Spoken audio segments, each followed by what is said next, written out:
today we've got Colonel Senders all squished down in lowrider mode in the rear, and that's not for performance or driving or anything. That's because I'm going to build a gas tank that's going to wrap around the seat here, and I need to know where the control arms come to when it's fully bottomed out. That's it, sitting on the bump stops right there.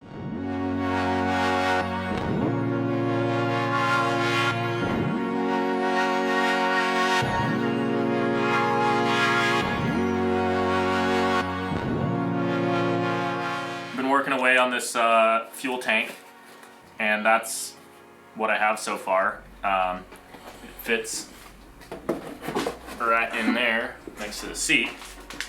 Comes back over here for a little extra volume, and I'm leaving a fair bit, like maybe an inch at least, of airspace around the seat, partly because it'll make it easier to build that way if it's not super precisely tight, but also because then there'll be room for air to get back to the radiator still. So I finished mocking up the tank out of cardboard, and then I pulled it apart. Obviously I originally made it out of much more than 3 pieces, but I kept them taped together in such a way that I just have 3 chunks with all the bends and folds and stuff on them. So got those marked out on this stop sign here, and I should be able to just cut them out, bend them, and weld them together.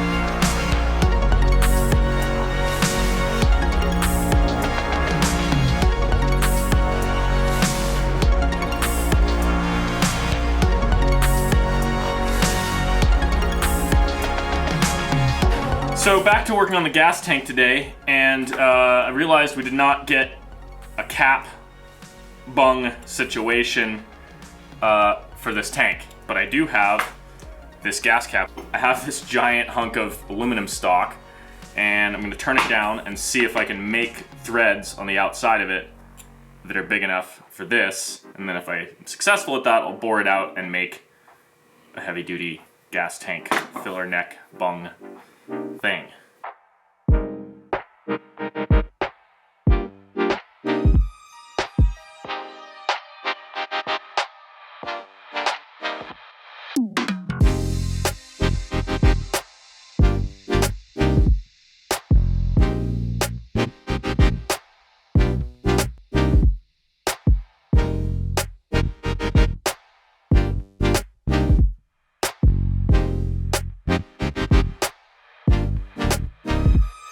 So we started the morning with this, and now we have that. Only, you know, half a day's worth of turning on the lathe, but fits perfectly. Something like that. In case anyone was wondering, that's 6 threads per inch. That's what they worked out to be. So turns out we can make threads that big on the lathe. So need to weld that together, make this back plate, and then make a couple of mounting brackets. And then I'll try to copy this and just flip everything over for the other side.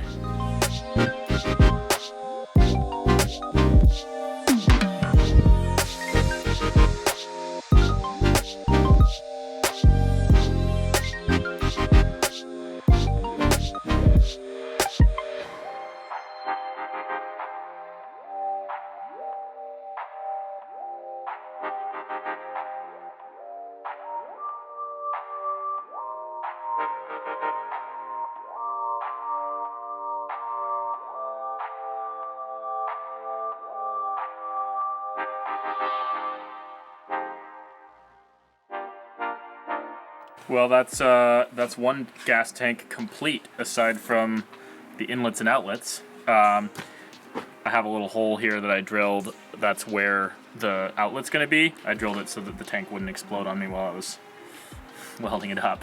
Anyway, time to see how much water it holds and if it leaks. Although water is significantly less leaky than gasoline, but should tell us something. Wow, it's crazy how quickly it gets cold. Yeah, it's that aluminum life. I don't see any drippy drippies. Aside from the drips, I'm dripping all over the place.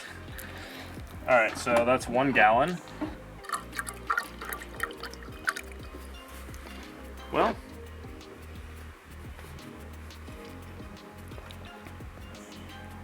yeah, that's solidly like 1 gallon 2/3.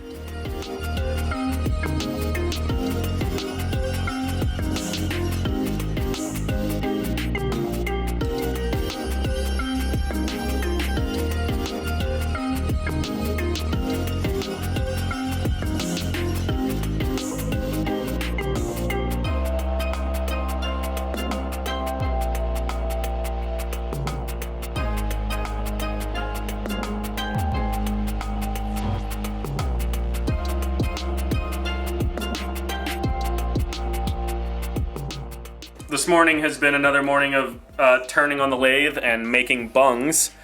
We've got 2 little ones here for the fuel outlet and return line, and then 2 big ones for the hose that connects the 2 tanks. So this is where the outlet goes on this tank. So I'm going to cut it at a little slope so it fits right on there. And that's, obviously it's not perfectly at the lowest point. I don't know exactly where that'll be, but it changes all the time. So it's close enough that there won't be any meaningful amount of gas left in the tank. Bung placement is important, as I found out when I welded it on here where I thought I wanted it, and then put the seat on and it was running into the seat. So I had to cut it off and rearrange it, but now it's in an ideal spot. It goes straight to the fuel pump, and then this is the connector hose bung. And then the return line, I'm gonna run to the other side of the tank because I realized if this tank was completely enclosed and just had this little hose at the bottom, the fuel would never come out of it.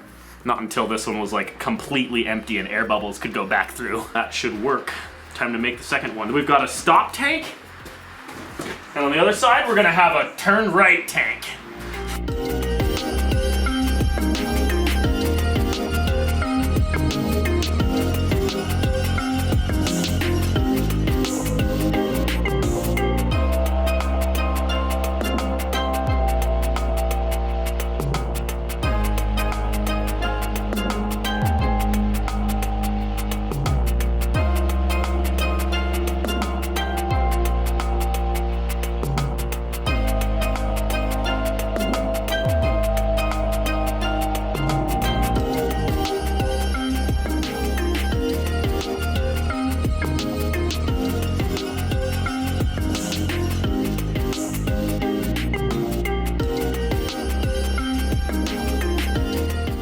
I just counted.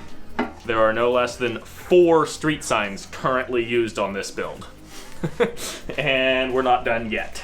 4 street signs, an engine, some snowmobile parts, some ATV parts, you know, a little bit of everything. So right now I'm washing these tanks out real good. Put some degreaser in there. Now I'm just rinsing it out. And then dry them out very thoroughly. And then we're gonna line them with some gas tank liner. I don't think they leak any, but it's just an easy preventative to make sure they don't. And you know, that way if any teeny tiny little crack develops in the aluminum, it won't, you know, the tank won't leak. That's the final step, and then we'll have dual saddlebag looking gas tanks. So we finally broke down and bought some nice toolboxes. So while the gas tanks are drying, we're gonna totally rearrange the garage, get those set up, and the contest is almost over to win the Rogue Fab Bender. So if you wanna get entered, you can go to our site. We have the new hats in stock again because all you guys wanted them. So you might wanna get on that quick because they're probably gonna sell out again. We didn't buy that many more. So check that out. Every $5 gets you an entry. The full details are on the site. But for now, we're gonna totally rearrange the shop, get the fuel in those tanks once they dry, and then do another little rally session.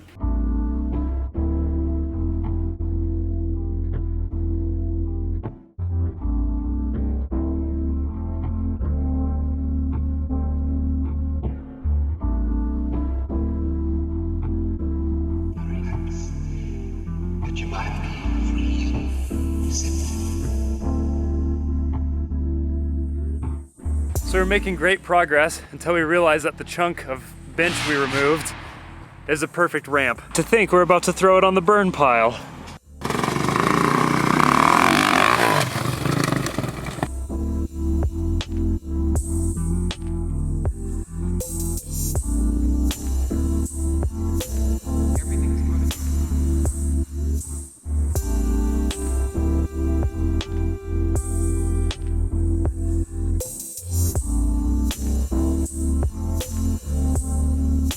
So the gas tanks only needed 24 hours to dry, but we've been cleaning the garage for 2 days straight, and this might be the best it ever looks.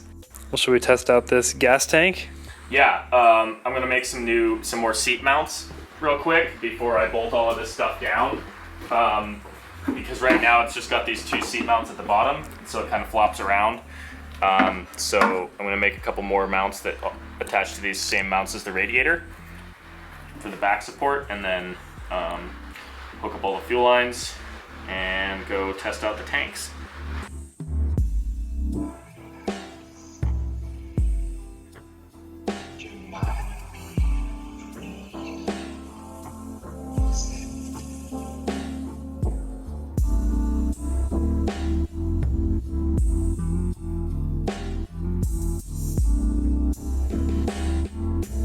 Everything's gonna be fine.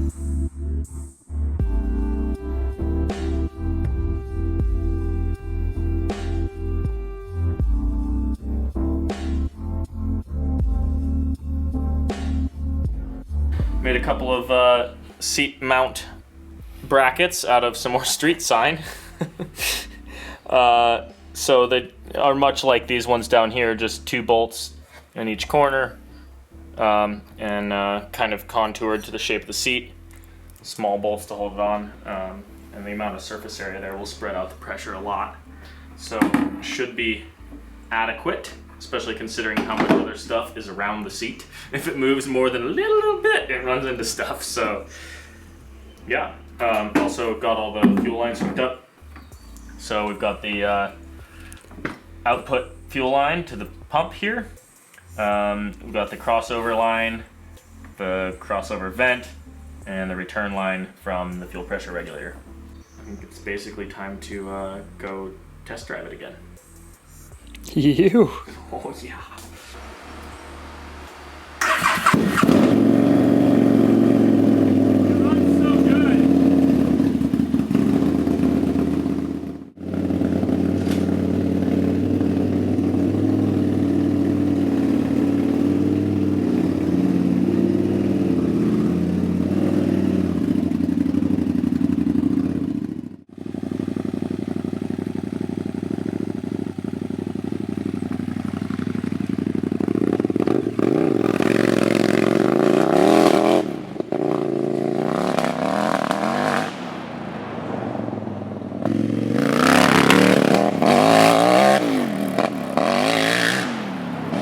Oh man, that's with 0 tuning. It's gonna be insane.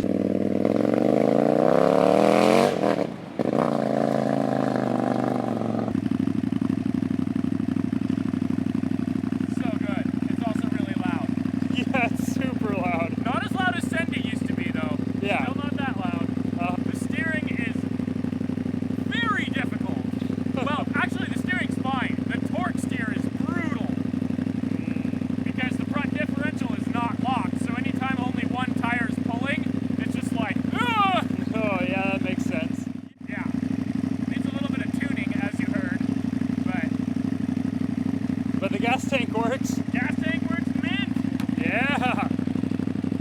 That's what's up.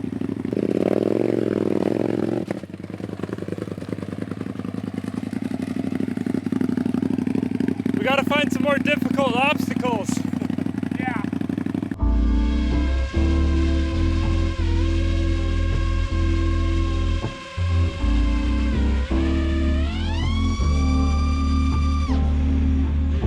So we're waiting on some parts, and the obvious thing to do, seal up that oil tank. Yup. So, unsurprisingly, there's 1 or 2 tiny leaks in the tank. So we'll just drain it, pull it out, and then seal it with the same stuff we sealed the gas tanks with. It's just the easiest option.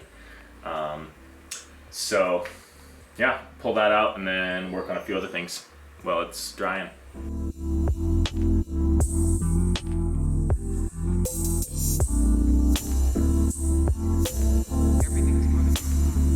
If you're trying to dry out your tank after washing it to line it, this is how you dry it out in no time. Turn the heat gun on full blast and just blow it right through there.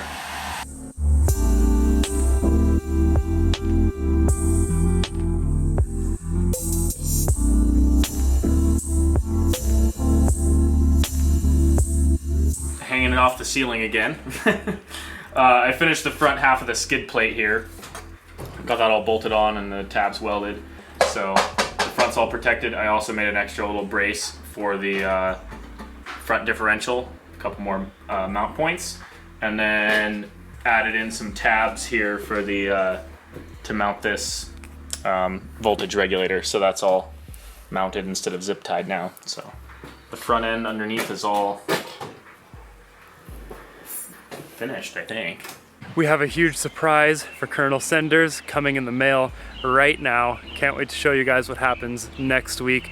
That's all I had time for this week, but if you want to get entered to win the Rogue Fab tubing bender, click the link below and see how you can do that.